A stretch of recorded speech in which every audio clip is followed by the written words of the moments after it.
Hello, it's Hump Day, and today I actually have a question for you. I want to share my experience with you on Hump Day, and I'd like to hear what you think.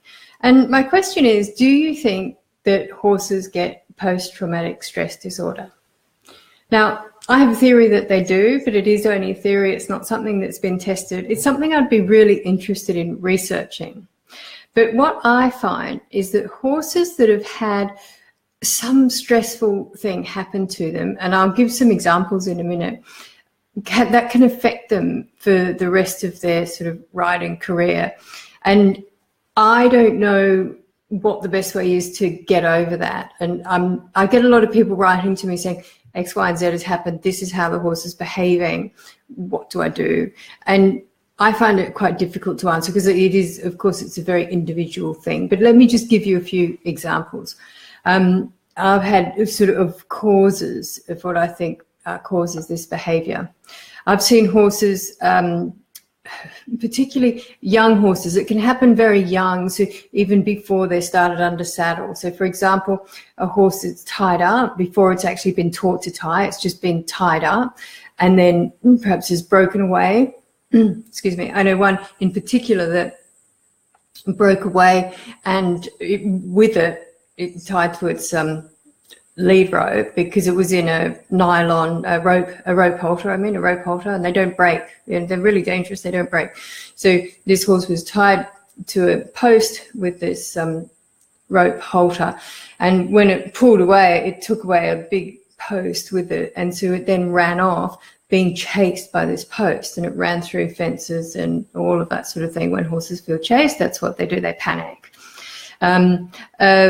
It happens quite often with first saddlings when people just throw the saddle on the horse without habituating the horse to the saddle, without going all through those proper stages.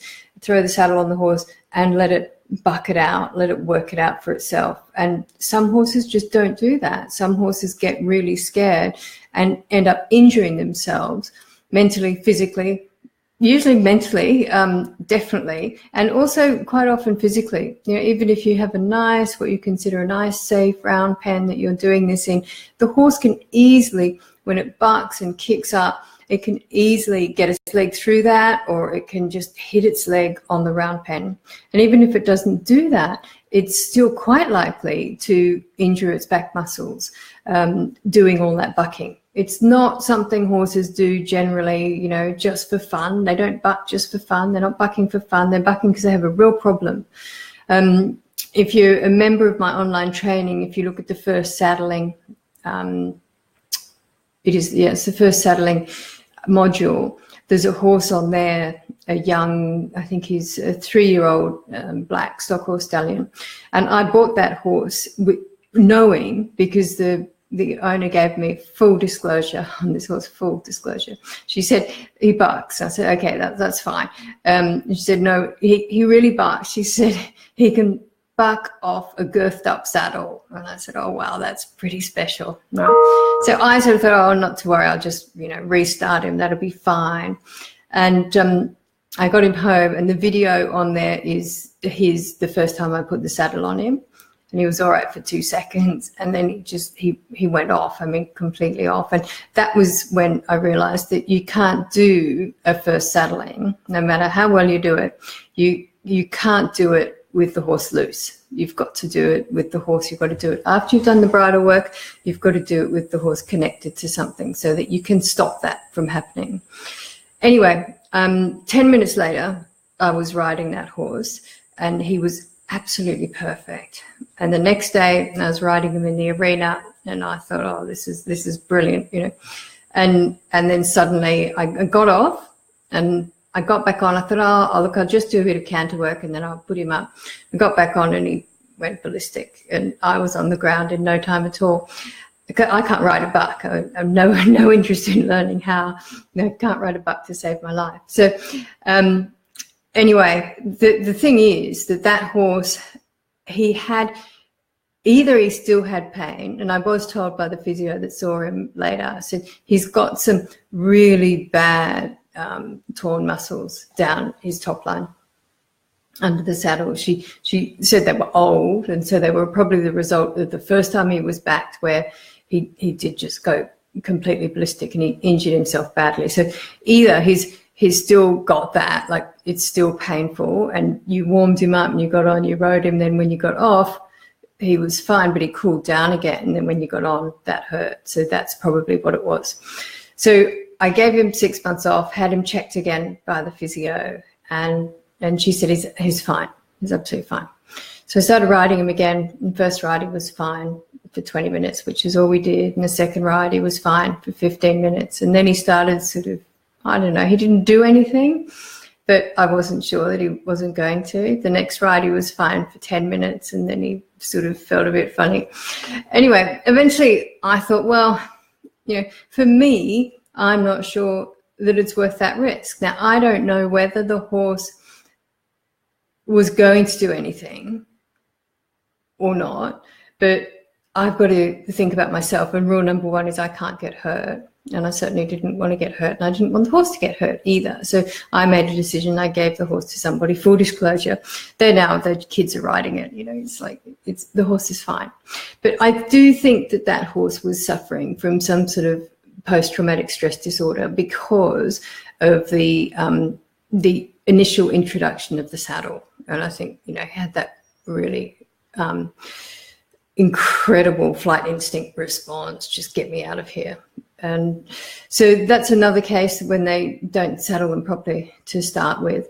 There are lots of cases with the breaking in process in general, because that can be quite harsh on horses. And when horses are pushed into things, it is often very, very stressful for them. And if, for example, you think your horse is being disrespectful and you chase it around the round yard, I think that sort of thing can also result in this post-traumatic stress. What I find, and the reason, a lot of horses have been chased around round yards, so they don't all behave in this way. But with horses that I feel do have this sort of post-traumatic stress, those are the horses that I find they don't learn very well. Like you'll take them out, you'll give them a lesson, and you think they've really got that. And then you'll come out the next day and it's like they've never done it before. So, most horses, you come out the next day and they're actually just a little bit better than they were when you put them away. These horses have gone way back. So they don't seem to retain information very well. I also find another symptom of it is that they tend to wake up. So you'll be riding them, perhaps you've been on them for 15 minutes or something, and then it's suddenly like, oh my God, she's riding me. And they sort of come out of a trance or something. And then they, quite often respond with flight to that as well. I think probably 1 in 1,000 horses I would call post-traumatic stress horses. But those are the two main symptoms that I see. It's just like, it's this sort of horse you would, an unkind person would call it stupid, that it's just not learning well. But you can see, they're very, very anxious horses. They hate being alone is another thing, which just indicates that they are very anxious horses.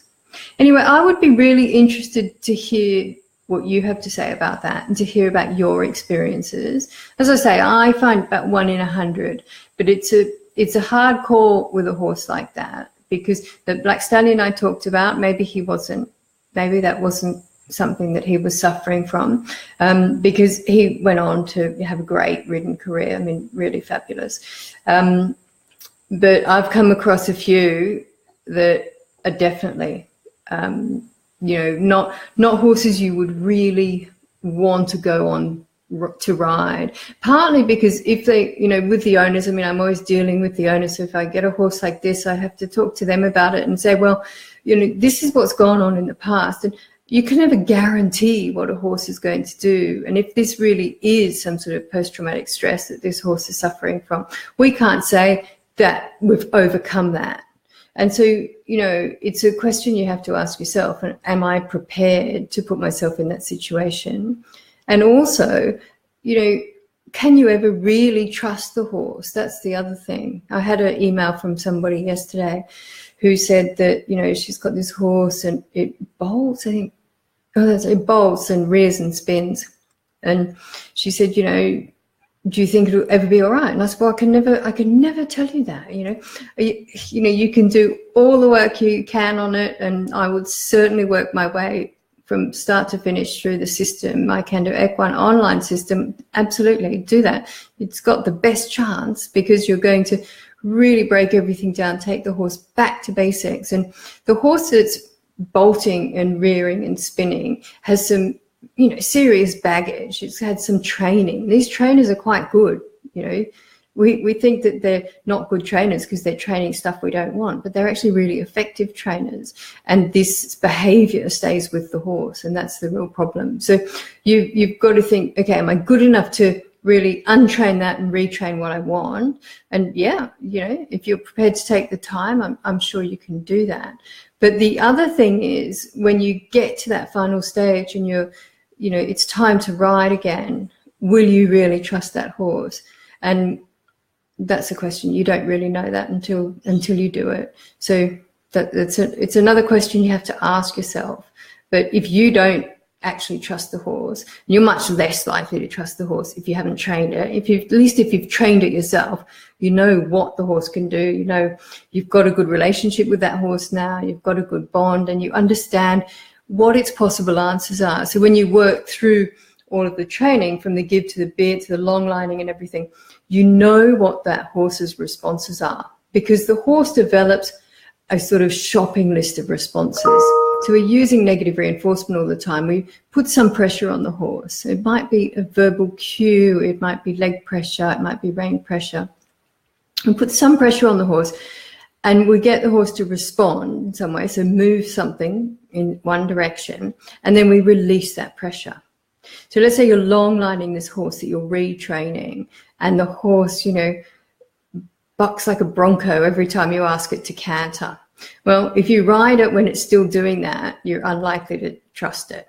But if you've been working this horse for some time and it's stopped doing that and hasn't done anything like that, and you've put it under some pressure and you've cued it to canter and everything's fine, then at least you know what the horse's responses are. So when you're riding the horse, you know what that repertoire of responses is, and so you know what it might come up with. And I think that's really important. So you can send your horse out to a trainer and they can tell you, oh, look, yeah, it's fine now. You walk, trot, canter, look, I'll show you, and they can ride it and it's all fine.